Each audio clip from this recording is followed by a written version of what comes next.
flight attendant tries to expel a black man from the plane and bitterly regrets it when he reveals who he is. The day was sunny at Michael Reynolds Airport, and a tall man walked toward the boarding gate with a leather briefcase in hand. He wore an elegant dark suit that enhanced his presence, and his face, with striking features, displayed a look of determination. He was a respected businessman and philanthropist, known for his contributions to social causes. At that moment, what mattered was getting to Los Angeles for a crucial meeting. As he approached the gate, Michael noticed that some gazes were directed at him. He was used to being noticed, but the feeling was different this time. A sense of distrust permeated the faces of some passengers. When he reached the flight attendant, Susan Harris, a woman with blonde hair and a neutral expression, tension visibly increased. Michael presented his first-class ticket with a friendly smile, but felt a chill in his stomach as he noticed the way she was assessing him. "Good morning, sir. May I see your identification, please?" Susan asked, her voice clear but with a tone that sounded almost procedural. Michael handed over his wallet with the identification. She examined the document, then the ticket, pausing for too long. An awkward silence settled between them. Michael noticed that other passengers around were watching the scene closely. "Thank you, Mr. Reynolds. I'll need to verify your ticket again," she said, typing something into the terminal. Michael held his breath, feeling exposed. The implicit hostility was unsettling, but he held back. Entering into an argument could make things even worse. "Please, take your time," he said, trying to remain calm. Susan continued checking the ticket for a few more moments, her gaze still suspicious. "Sorry for the delay, sir. Everything is in order. You may board," she finally said, but the coldness in her voice did not go unnoticed by Michael. Susan, still bothered by the veiled confrontation she had with Michael, approached one of her crew colleagues as she passed through the galley. In a low voice, but filled with frustration, she asked, "Did you notice anything different about that passenger, Michael? Anything I could use as justification to remove him from the flight? He challenged me, and I don't like being confronted like that." Susan felt a sense of authority within the aircraft, and the idea of someone, especially a passenger, questioning her actions deeply irritated her. She sought support, almost as if she needed external validation to confirm her feelings and actions, hoping to find any flaw that would justify a more drastic approach. As Michael entered the plane, he felt the pressure of some passengers' gazes. He seemed to be the only one different in that place. Most were immersed in their own worlds, but a few still observed him with a curiosity that bordered on disdain. He made his way to his seat, trying to ignore the uncomfortable interaction he had just experienced. Once seated, he adjusted his seatbelt and looked out the window, watching the planes taxiing on the runway. Susan felt a wave of uncertainty as she watched Michael walk toward his seat. Something in her, an uncomfortable and irrational suspicion, made her consider preventing him from flying. However, as she mentally reviewed every detail, every document and behavior of his, she found no legitimate indication that justified such an action. Frustrated and unsettled by her own doubts, Susan decided to confront him directly, meeting his gaze with a firm look, hoping he would reveal some sign of guilt. But what she saw in Michael's eyes was something entirely different, an unwavering confidence that made her question her own intentions even more. The flight began to gain altitude, and Michael tried to relax. Just another business trip, he thought, pushing away the discomfort that accompanied him. But the scene with Susan echoed in his mind. He knew that despite all his achievements, his presence in spaces like that one was still questioned. However, he would not allow that to shake him. Another flight attendant with a genuine smile that contrasted with Susan's earlier attitude approached. "Mr. Reynolds, may I offer you something to drink?" "A glass of water, please," Michael replied, relieved to find a more welcoming service. As the flight attendant walked away, Michael lost himself in thoughts about how, even after years of overcoming challenges, distrust still manifested in subtle ways. He just wanted a smooth, incident-free trip, but the tension that had settled seemed to be just beginning. Suddenly, Susan reappeared at his side, interrupting his thoughts. "Mr. Reynolds, did you show me your documents again?" she asked, a smile that didn't reach her eyes. It was the third time she had asked to see his documents since he had boarded. Michael raised an eyebrow, surprised. "Sure, here they are," he replied, handing over his ticket and ID. "I think it's important to ensure everything is in order." Susan examined the documents with exaggerated attention. "Yes, of course," she replied, without looking at him, still focused on the papers. Her tone was sharp. A nearby passenger, an ordinary-looking man, glanced at Michael and quietly commented to his wife. "Michael Reynolds. That name sounds familiar, doesn't it?" The woman furrowed her brow, deep in thought. Michael averted his gaze, trying to ignore the conversation. "Are you from Los Angeles?" the man asked, attempting to make small talk. Michael simply shook his head, forced smile appearing on his lips. "Actually, I'm from New York. I'm going to a philanthropy conference," he explained. But the response came out almost as a whisper, lost in the tension that hung in the air. Susan, still nearby, seemed increasingly restless. "Mr. Reynolds, I need you to provide me with a reference for your reservation. Some of our policies have changed recently." Indignation rose in Michael. He took a deep breath, trying to stay calm. "I've already provided all the necessary information, Susan. I'm flying first class, as I should be." As the flight progressed, the tension between Susan and Michael only escalated. In a particularly tense moment, as she walked down the aisle, Susan abruptly stopped beside Michael's seat. "Mr. Reynolds," she began, her tone sharper than usual.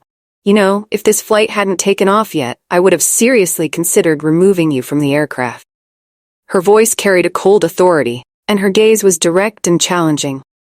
Michael, who had maintained a calm demeanor until then, looked up at her, surprised by the veiled threat. "On what basis, exactly?" he replied, keeping his composure but with a hint of indignation in his voice. Susan felt a heat rise to her face, unsettled by Michael's quiet confidence. "I didn't like the way you responded to me earlier," she shot back, not hiding her irritation. "Your tone, your attitude, it just didn't seem appropriate to me." Michael took a deep breath, realizing that the situation was escalating. "My attitude?" he asked, keeping his voice low but firm. "All I did was answer your questions and cooperate, even when it seemed like I was being treated differently. I don't know what you expected from me, but I'm not going to apologize for standing up for my dignity." The confrontation left the air around them almost palpable. Susan felt torn between the authority she believed she had and the disconcerting reality that there was no real justification for her action. Without further words, she walked away. The confrontation echoed in the cabin, and the gazes of other passengers began to turn in their direction, realizing the gravity of what had just happened. Michael quickly noticed that he was the only black man on board that flight, a distinction that did not go unnoticed by the other passengers, and especially the crew. The discomfort was palpable, but what bothered him even more was not just the unwanted attention he was receiving, but the fact that no one intervened, even when the situation clearly crossed the line of acceptability. While the other passengers received polite and indifferent service from the flight attendants, Michael noticed that it was Susan, the rudest and most relentless among them, who always approached him. His fellow crew members, whom he had hoped would maintain professionalism, seemed to be silent accomplices. They avoided his gaze and allowed her to serve him repeatedly, as if they were encouraging or, at the very least, consenting to her attempt to coerce him. This veiled orchestration, where Susan's hostility was accompanied by a collaborative silence, made Michael feel even more isolated and vulnerable, highlighting the injustice he faced in an environment that should have been equal. As Susan passed by with the service cart, offering meals to the first-class passengers, Michael observed how she carefully attended to everyone around her, distributing smiles and plates. But when it was his turn, she simply passed by, pretending not to see him. Sensing the implicit disdain, Michael decided not to let the situation go unnoticed. In a calm but firm voice, he called her attention. "I would like to request the special meal, please, the most complete one." Susan stopped, visibly surprised and flustered, and turned back to face him. "Are you sure that's what you want?" she asked, her tone laden with a cutting subtlety. While waiting for confirmation, inappropriate and prejudiced thoughts crossed her mind. "That's the most expensive item on the menu. How can he afford that?" How did someone like him get that much money? Was it obtained legally? Even while maintaining a neutral expression, her doubts and suspicions were clear. Michael, sensing the veiled confrontation in her question, simply nodded with a slight smile. Yes, I'm sure. He chose to overlook the remark, but was fully aware of the underlying tension and judgment embedded in that simple interaction. The silence that followed was heavy, and although no more words were exchanged, both knew that the situation was far from just a trivial service exchange. The tension on the plane was almost unbearable. Finally, a man who had commented earlier looked at Michael, clearly uncomfortable. Sorry, but this doesn't seem right. You're a passenger like any other, he said, trying to intervene. Yes, exactly, agreed the wife, casting a disapproving glance at Susan. Everyone deserves respect, regardless of their color or background. Michael felt a small relief hearing those supportive words, but also a growing frustration. Why did people need to intervene for him to be treated with dignity? He just wanted to make his journey without being questioned. The conversation continued, and Michael, despite his desire to ignore the situation, found himself caught in a cycle of distrust and suspicion. He looked out the window, watching the clouds gather. Just a few more hours, he thought, and all of this will be just a memory. But deep down, he knew this experience would mark him in some way. Michael was about to disembark in Los Angeles, but the tension from that journey still lingered in the air. When the plane finally landed, the feeling of relief was interrupted by Susan's critical gaze, which seemed glued to the back of his neck. He took a deep breath, trying to focus on the expectations for the city. Meetings, new partnerships, and above all, the hope that his presence and work would make a difference. As he grabbed his carry-on bag, Michael noticed that the passengers around him were still watching him with curiosity. When he passed by Susan, she crossed her arms, her gaze remaining firm, almost disdainful. He made sure not to return her look, focusing instead on the exit of the plane and the new beginning that awaited him outside. "Have a great day, sir," Susan said, but the tone made it clear that it was an empty greeting, lacking sincerity. Michael merely nodded, his heart racing with the frustration that this simple act provoked. The feeling of being an intruder in a space that should be welcoming was unbearable. As he headed toward the exit, a man in line suddenly stopped, his eyes shining with recognition. "Michael Reynolds? Is that really you?" Tom, a worker of Susan's, stepped forward with a wide smile. "I'm a huge admirer of your work. You are an inspiration to all of us." Michael couldn't help but smile genuinely. "Thank you, Tom. I'm glad to know my work is making a difference."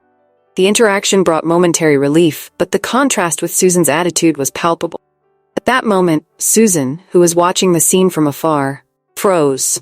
The expression on Tom's face, along with the excitement in his voice, seemed to gradually break down the wall of distrust she had built. Not knowing what to do, she grabbed her phone and began frantically typing Michael's name. The look of disdain that had previously dominated her face was now transforming into disbelief and embarrassment.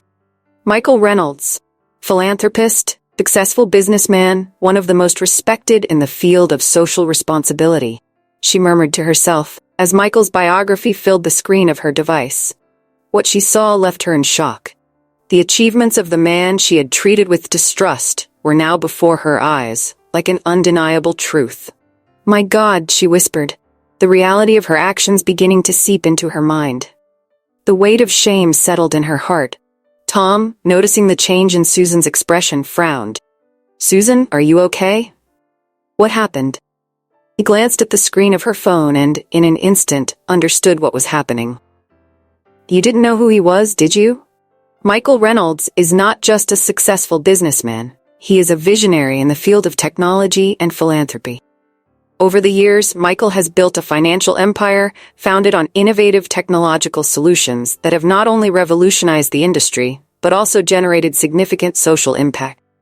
He is the founder and CEO of a multinational technology company that develops software and artificial intelligence platforms used by global corporations and governments around the world. His strategic vision and ability to anticipate technological trends have made him one of the most respected and influential entrepreneurs in the market. In addition to his business success, Michael is widely recognized for his commitment to philanthropy. He allocates a considerable part of his fortune to social causes, particularly in education and combating inequality.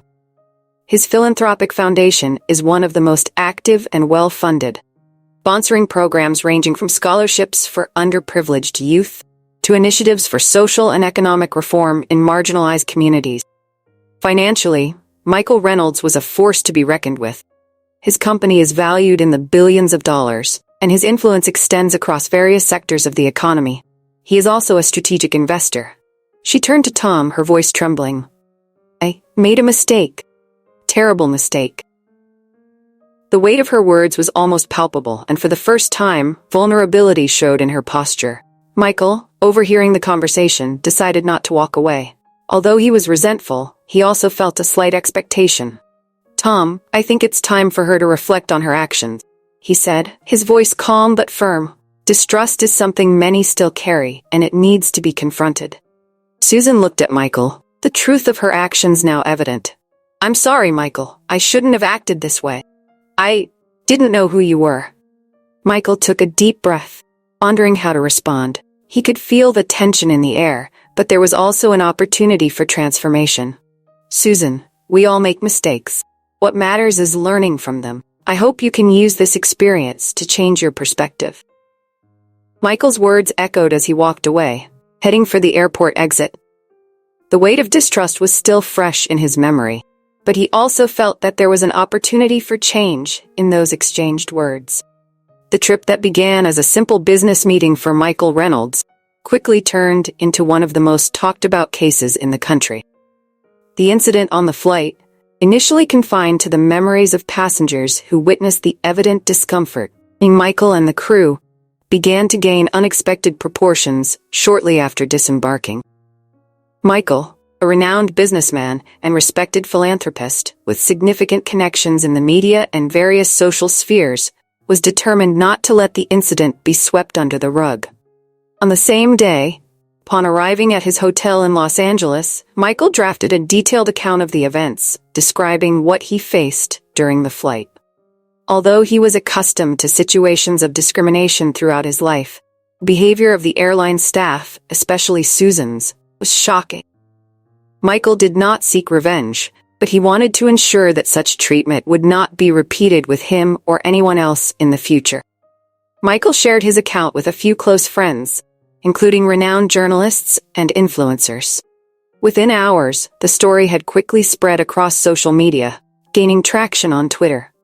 The African American community, in particular, mobilized in support of Michael, emphasizing that what he faced was a common experience for many, but that due to his status and visibility, was finally receiving the attention it deserved.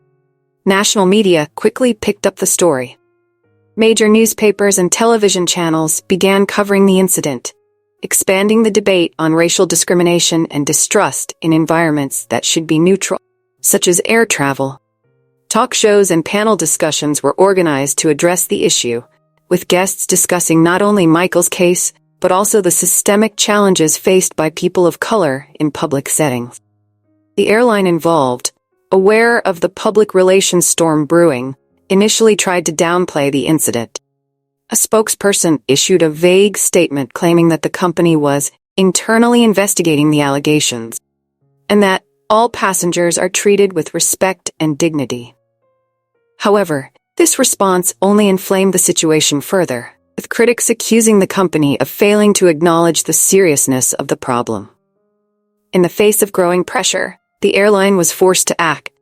In a new statement, they announced the immediate suspension of Susan and the initiation of a formal investigation. Additionally, the airline pledged to review its diversity and inclusion training and implement new policies to ensure that all employees were properly equipped to handle customers from different ethnic and cultural backgrounds. The incident also had significant repercussions on Michael's professional life.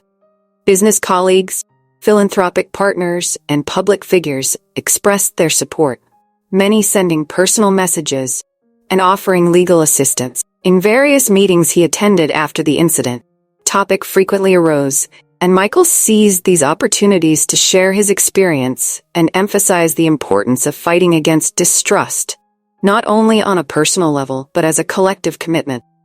Companies and organizations that Michael collaborated with began to review their own diversity policies, inspired by the incident. Some even invited Michael to lead discussions and workshops on the topic. Recognizing his influence and the respect he had earned over the years. While this was happening, Susan Harris's life changed drastically. Initially suspended, she was later fired after the internal investigation concluded. Her career, which had been relatively stable until then, collapsed. The incident made her a public figure overnight, but not in the way she had expected. Newspapers and television programs exploited her story, and her image became associated with distrust and racial discrimination. Susan found herself isolated and stigmatized, not only at work but also in her personal life. Friends and colleagues began to distance themselves, fearing being associated with the incident. Social media was relentless, with many condemning her actions and few showing empathy for her situation. Feeling cornered, Susan ultimately withdrew from public life, avoiding any contact with the media and remaining reclusive. The repercussions of the case went beyond the immediate impact, triggering broader debates about equitable treatment, especially in public settings. Universities, NGOs, and activist groups organized seminars and conferences to discuss the case and the lessons that could be learned from it. Michael's situation became a case study in courses on diversity and civil rights, and his voice gained even more relevance in campaigns. Influential personalities from media and entertainment, such as actors, musicians, and community leaders, publicly spoke out about the incident, using their platforms to amplify the discussion. Documentaries and special programs were produced, examining the incident from different perspectives, from the psychological impact, failures in corporate inclusion policy. For Michael, the experience, although deeply disturbing, strengthened him further in his mission to fight against inequality. He was invited to speak at high-visibility events, such as civil rights conferences and business leader forums. On each of these occasions, he shared his story, the clarity and power that resonated with diverse audiences. Michael also launched an awareness campaign, using his platform and influence to promote changes in corporate practices and public policy formation. He worked with lawyers and lawmakers to develop new regulations that would require airlines to adopt stricter measures against differential treatment in their services. Although the case received significant media and public response, Michael knew that the fight for justice was ongoing. He committed to not allowing his experience to be just another fleeting headline. Instead, he used it as a catalyst for a broader movement, dedicating even more time and resources to causes that promote equality, inclusion, and respect for human rights. The incident on the flight became a constant reminder that even in positions of power and influence, distrust can still manifest in subtle yet profoundly harmful ways. Michael vowed to continue his fight, not just for himself, for all those who face discrimination in silence, without the same visibility or ability to defend themselves. Michael Reynolds' journey was not just a quest for personal justice. It transformed into a symbol of resistance and a call to action for all those who believe in a fairer and more equitable world.